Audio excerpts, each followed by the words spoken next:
واحدة من هذه المحاضرات العميقة بعنوان سورانجاما سوترا، التعليمات الأربعة الواضحة غير القابلة للتغيير عن النقاء، الخاتمة، وتأسيس مكان الصحوة، الجزء 1 من 8 ضمن سلسلة بين المعلمة والتلاميذ، مقدمة باللغة الإنجليزية في 24 ديسمبر 2018.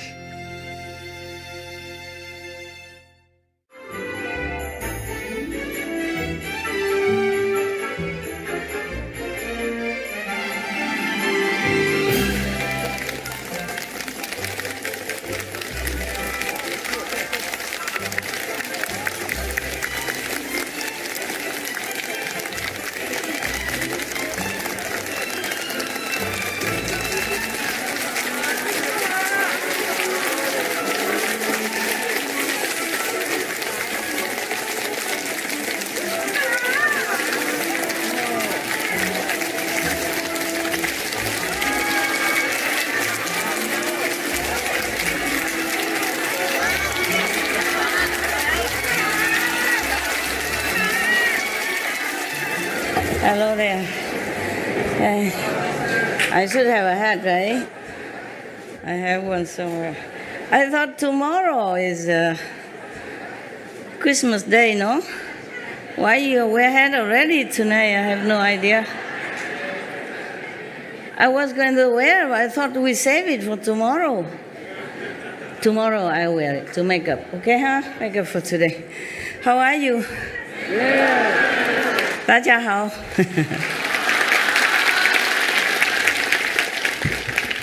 今天已经圣诞节了吗？ Is it already Christmas today? No, huh? After midnight, right? I have 3.5 hours, then I can run back to it. Okay, thanks a lot. Thank you. You look good in hat. My God, the Taiwanese, they really can. Did they tell you to bring, or they just give it you here? Wow, how can they buy 10,000 hats in one day? More than 10,000 perhaps. Oh, incredible, incredible, incredible. Wow, wow. Wow. All these are nuns? Yes. Wow. Omitofo. Hare Krishna. You monk, you can sit up here, love. Monk, missionary, you can come up, sit here. Yeah, are you missionary? No, then you sit there. Only for monks and nuns. Just to respect their wish to be alone. You can sit on there, it's softer and warmer. You left everything at home. At least you can have a little comfortable here. If it's you, you would want to be comfortable. So just make them comfortable as you are. You should do everything just the way you would like it for yourself. It's so simple, my God. Huh? If you're uncomfy, you can also come up and sit a little bit higher. If you have a cushion, it's good. You should take care of yourself, okay? Because you are many, I'm only one. I can't take care of all of you, huh? For the elderly, you should take better care. You know why? The monks especially, because they sacrifice all their life for what? You know? For you, or for, at least for themselves, to be liberated. At least they take care of themselves.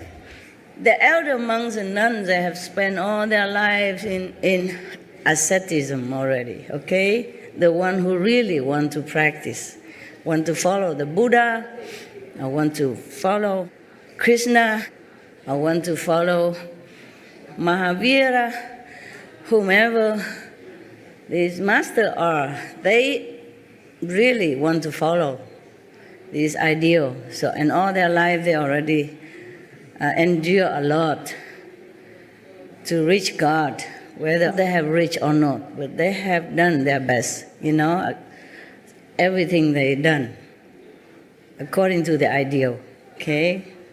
So we, especially the elder monks and nuns, you know, they have been enduring all their lives already, so it's better we take care of them.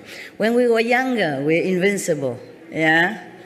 When we're older, it's more difficult to adjust to different conditions.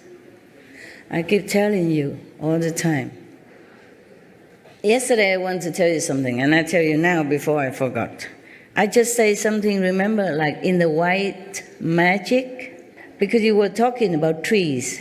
Remember that somebody touched some trees here, and then he felt the vibration, whatever that is, the blessing or the response, the love, whatever he felt, the tree, and he called that maybe Buddha tree.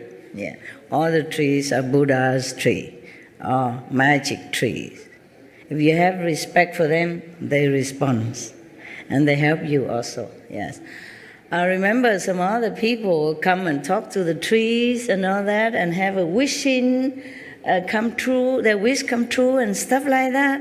Because remember last time I told you the story about the Kusha grass gods? Yeah, there was Shakyamuni Buddha, one of his reincarnation. You were not there. Oh, you forgot already. All right, so simple. Every grass, like big, maybe a group of grass, every tree has spirit of some kind that dwell in it. Yeah, take care of the tree, or that is their dwelling place. They are assigned to stay there, and that's their home. Yes, and they do bless the surrounding as their job. Just like police or something, he's assigned to some special station and give him a motorcycle, something like that, to work with. Now, trees, they do have their magical power, their healing power, loving power, and they do help you with advices and all that even, but you, the deaf, don't hear nothing, see nothing. Yeah. So one of your brothers touched a tree, and then he felt something from the tree. Now you know what I'm saying is true. Yeah, you heard it yesterday, right? Now you know, at least you, the one who experiences, know that what I told you is the truth. I tell you the truth all the time, but at least that, in that aspect, you know one truth. Okay? We sometimes don't believe the Master until we experience it ourselves. Never mind, I'm very patient, okay? Very, very, very patient. I wait for you eternally until you know it yourself. Now, the trees and the grass and the plants, they all have their blessing power. I even told you that in Cancun. All right, so now, in the white magic kind of practice, and people even advise you, like you make friend with one tree that you like, and then if you are sick or you have problem, you just come and hug the tree or tell the tree your problem, and then promise you come back again to visit, and then you will get better. Yeah. Please don't hug all my trees, because too many of you, the tree is already feeling scared. Because everybody hugged, then the tree will become like their skin will get worn out. Let them be, okay, huh? No touchy-feely, huh? You are saying already you should bless the trees, not vice versa. Shameless. I'm just telling you, this is some kind of white magic that people practice like that, okay? Yeah. Of course, there are many other ways to practice. It's just because yesterday you talked about the trees, so I want to mention that to you as well. Huh? Okay, now, where were we yesterday? Yeah, okay. The precepts are very important, not only for nuns and monks, but for you as well, if you want to be liberated while you are taking care of your duties in the world according to your karma. Yeah, not everyone can be nuns and monks, of course. It's a very difficult undertaking. It's very difficult. It needs a lot of discipline, a lot of training yourself, a lot of self-introspecting, a lot of sacrifice, yeah, for personal taste, personal freedom, everything, many things.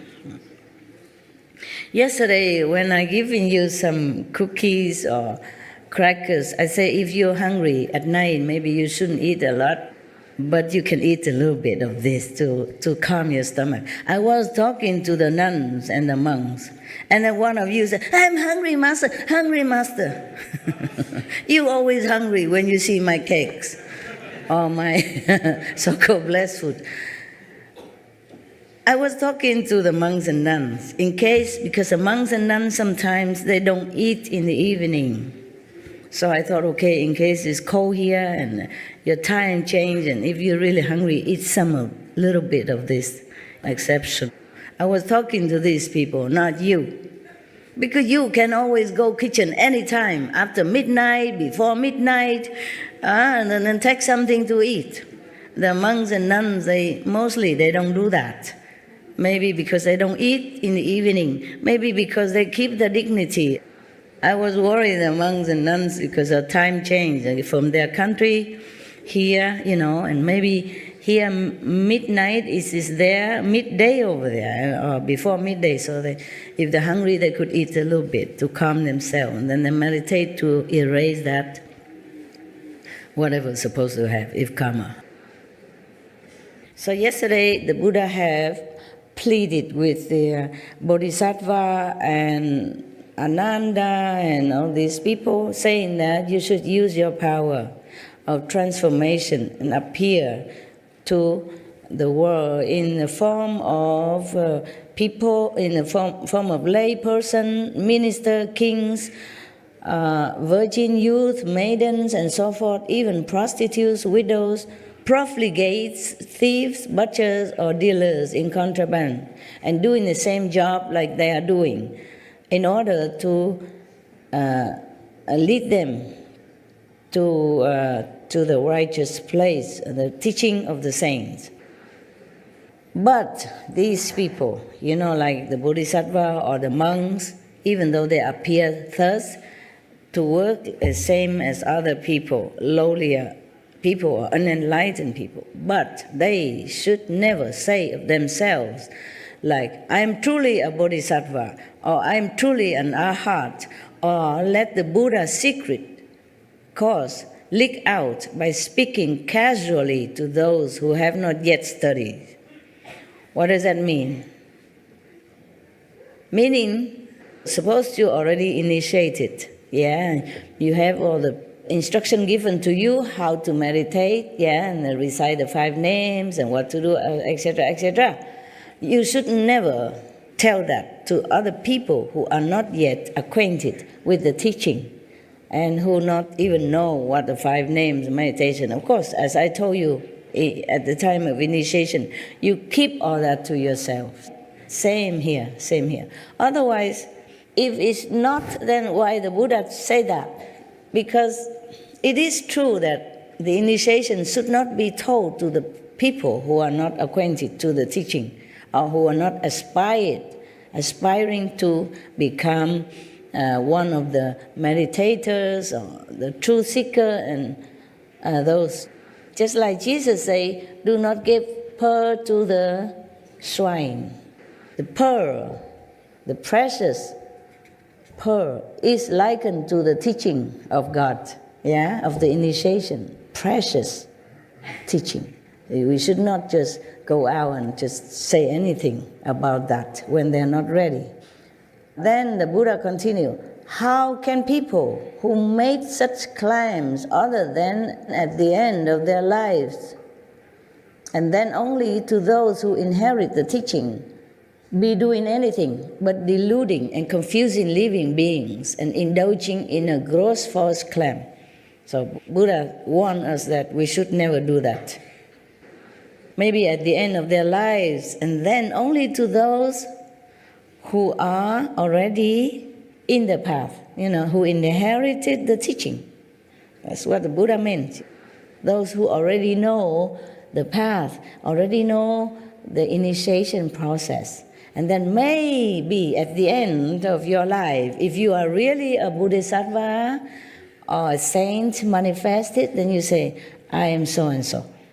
Now, There was one guru in India, the Sikh guru.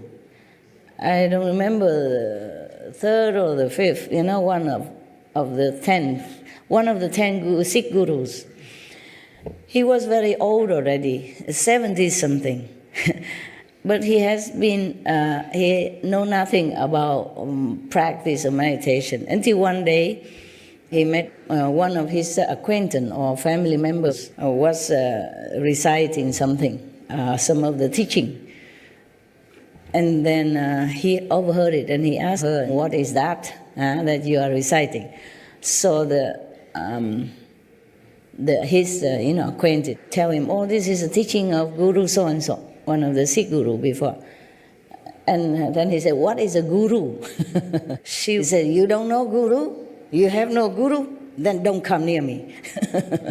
In India, I don't know now, but before, if you have no guru at all, you don't have master teach you anything, then you are just a nobody. They don't let you in the kitchen because it might be contaminated their food.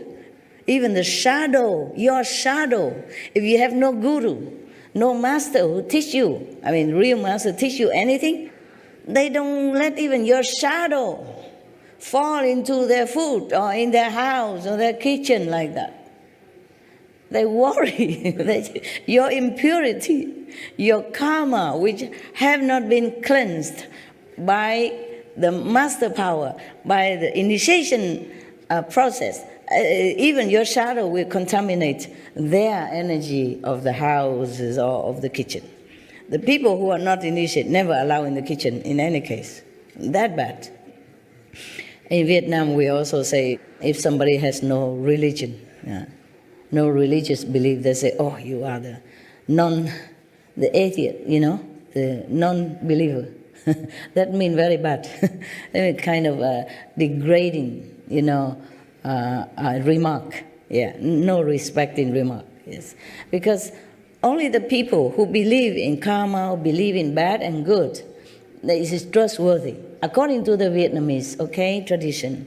Because if somebody believes nothing, don't worry about the bad consequences of his karma, of his actions. That means he could do anything because he has no principle to hold his action to be in a straight way or moral standard. Then he could harm you without even caring about the consequences. That's why people say, if you're no religious or no believer, mean you're bad, untrustworthy. Very scary people. That's what they meant. You understand? Yes. Because if you fear God, you fear karma, consequences, then of course you will always try to do good things. Because you worry about the consequences of bad karma. But if you don't know nothing, you don't believe nothing, no master teach you, no religious principle, then you do anything. You see, and then you don't worry. So how can you trust such a person? It's just like somebody in the society who don't care about the law, not worry about the police, or who don't care whatever happened, whatever he does. So he can just go to steal or maybe harming people without caring. It's not trustworthy. That's what it is. So the Buddha say that whoever claim himself to be a bodhisattva,